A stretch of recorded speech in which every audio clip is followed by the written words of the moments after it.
Olá, nosso tema de hoje será visto a questão de configuração do equipamento. Como você já entende um pouquinho mais de soluções sobre gateways, você sabe que a gente tem um menu de configuração e eu preciso fazer a comunicação entre os elementos da minha rede. Primeiro de tudo, se eu clicar no botão configuração, eu posso já fazer a alteração da senha padrão para a nova senha desejada, caso eu queira fazer nesse momento, e recomendamos você fazer isso.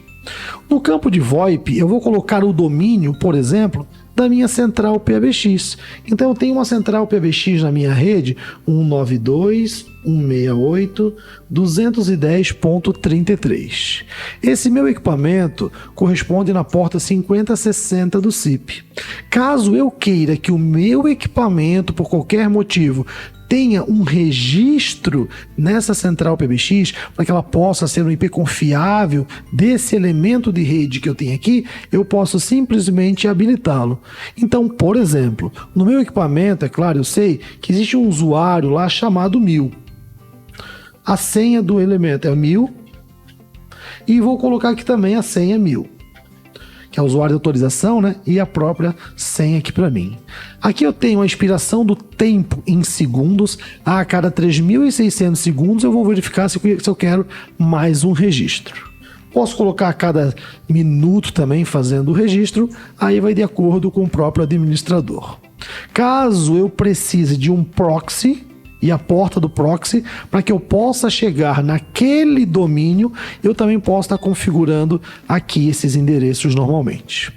Como esse meu equipamento ele tem uma porta de rede, que é o MG100, e um tronco de link E1, o link E1 do nosso equipamento, eu posso trabalhar nesse MG100 tanto com R2 digital, assim como ISDN. Mas, por exemplo, o meu link E1, posso conectar a PSTN, que é a operadora de telefonia. Por quê? Porque eu acabo de configurar que eu vou receber uma chamada via VoIP do meu PBX e vou encaminhar para a operadora de E1, que é a PSTN, essa informação aqui para a gente. Ainda poderia estar trabalhando com um prefixo de roteamento, né? Se chegar a tal número, eu consigo fazer a alteração desejada também. Tem muito mais informações no nosso manual e aqui também no nosso menu de ajuda. Então eu vou configurar o meu link 0, ele pode ser no padrão E1, que é o padrão europeu, utilizado em todo o mundo, ou o padrão T1, que é utilizado nos Estados Unidos, Canadá ou Japão. No nosso caso é o E1. Ele pode ainda receber as sinalizações R2 ou ISDN. No caso do ISDN, eu preciso saber junto à operadora se eu devo ser o lado ISDN ou ISDN Network. Uma vez realizada essa configuração, eu vou salvar toda a minha configuração. E agora eu vou dar um OK na minha solução. A configuração agora do meu equipamento está completa. E vocês podem observar que o meu botão configuração agora tem outros menus. Tem o menu de roteamento, VoIP, canais físicos e os serviços que apresentam o meu próprio MG. Então, na primeira configuração que a gente acabou de fazer, eu tenho aqui a configuração do meu link com o VoIP e do VoIP com o meu link. Ou seja, eu tenho as configurações também de prioridade. Tudo que chegar no número de destino e o número de origem, aqui eu não estou configurando nenhuma expressão regular. Se chegar uma chamada local, longa distância, por quê? Porque como eu só tenho um link VoIP e um link de E1, tudo que chegar daquele link eu posso estar encaminhando para frente normalmente e a operadora vai dar jeito de estar encaminhando essa chamada telefônica adiante. Mas caso eu necessite fazer qualquer tipo de alteração na minha rota, basta eu clicar no menuzinho editar, da onde que está vindo, posso trocar depois os nomes também desejado para mim, posso colocar link VoIP, posso colocar da Embratel, posso colocar o nome desejado. Mas se eu quiser trabalhar com expressões regulares, posso vir então no modo avançado. Aí aqui sim, no modo avançado, se eu quiser filtrar algum número para mim, se eu quiser, por exemplo, alterar o número, né, ou o número de destino para mim, ou o número de origem. Ah, Luciano, sempre que for para o número 3722333333, eu vou alterar para o número 77777777. Posso fazer dessa maneira a minha configuração, ou então, para você que conhece sobre expressões regulares, a gente também consegue depois dar um treinamento para vocês sobre expressões regulares. Número de origem. Ah, Luciano, sempre sai com o meu ramal 1000, 1001, 1002, 1003.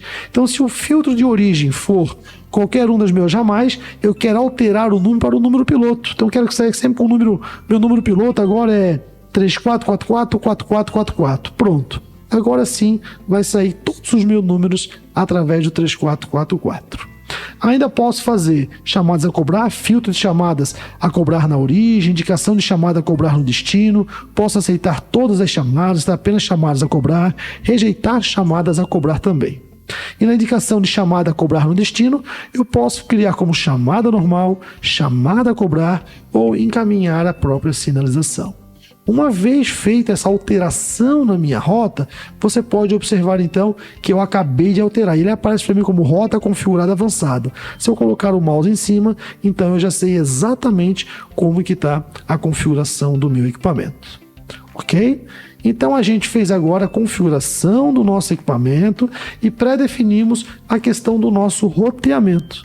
Porque na parte do VoIP que a gente tem, é aquele VoIP que já estava pré-configurado para aquele destino e para aquela porta, aonde a gente também consegue fazer alteração. Ah, eu não quero o nome VoIP, eu quero PABX, então eu vou lá e configuro PABX para mim, posso alterar o endereço, eu posso alterar o registro, ou não quero ter registros configurados. Eu posso trabalhar com detalhes, ou seja, eu quero passar um fax via pass-through ou T38 ainda no meu equipamento. Eu posso utilizar a origem pelo endereço IP do pacote, ignorar a porta, gerar tom de chamando. E eu posso, bem interessante para vocês que utilizam bastante, às vezes trocar o sistema DTMF. Como assim, Luciano? Ah, eu estou alterando, estou entrando numa URA, por exemplo. Olá, bem-vindo ao Banco X. Digite 1 para administrativo, 2 comercial, 3 parte técnica. E o DTMF ele não funciona, justamente porque o outro sistema não trabalha na RFC 2833. Ele pode trabalhar em Band ou CIP-Info. Então eu consigo também estar ajustando essas configurações DTMF para mim. Algum outro recurso na sua rede que você utiliza o DTMF, você pode estar alterando normalmente também para você. Então, nesse caso, o nosso MG, a gente consegue ainda trabalhando com outro tipo de protocolo, né? O protocolo DP, o SRTP, para mim aqui também, transporte do CIP, o DP, TCP, TLS, né? Transporte do áudio e da parte de sinalização também dentro do nosso equipamento. Okay? Então tem algumas configurações a mais que você consegue estar adicionando, readers customizáveis para SIP também, né? Então a gente consegue estar criando elementos na rede. Ah, digite o seu CPF, você consegue estar colocando os comandos aqui conforme o nosso manual e essa informação ir para o SIP do outro lado. A partir daquele momento que o SIP chegou do outro lado, a pessoa trata aquela informação e dá continuidade na chamada telefônica normalmente, ok? Então são algumas configurações que a gente consegue estar alterando aqui para a gente normalmente. Uma vez feita a configuração, a gente deve ir lá e salvar essa configuração. E depois que eu salvei a configuração, eu devo aplicá-la normalmente. Você consegue observar que nos canais físicos, são as configurações que a gente já pré-realizou, eu ainda tenho lá o link em T1, que eu consigo também alterar o nome desejado. Por exemplo, eu não quero colocar link, quero colocar, por exemplo, para uma operadora chamada Vivo. Eu posso fracionar os números de canais desejados, ou a ocupação dos canais é o primeiro livro, o balanceado. Eu posso ter ordem crescente ou decrescente ainda deles também. Usado nesta conta, posso trabalhar com configurações adicionadas de forçar a desconexão do meu equipamento, forçar a categoria, o tipo de categoria que eu utilizo, enfim, posso fazer algumas alterações também na nossa configuração do próprio E1. Aqui nas configurações do próprio link, eu consigo estar alterando o meu link e estar colocando lá, o Luciano não é mais E1, agora é T1. Opa, a operadora falou que trabalhava em R2, mas na verdade é STN. Como é que eu faço essa alteração aqui para mim, né?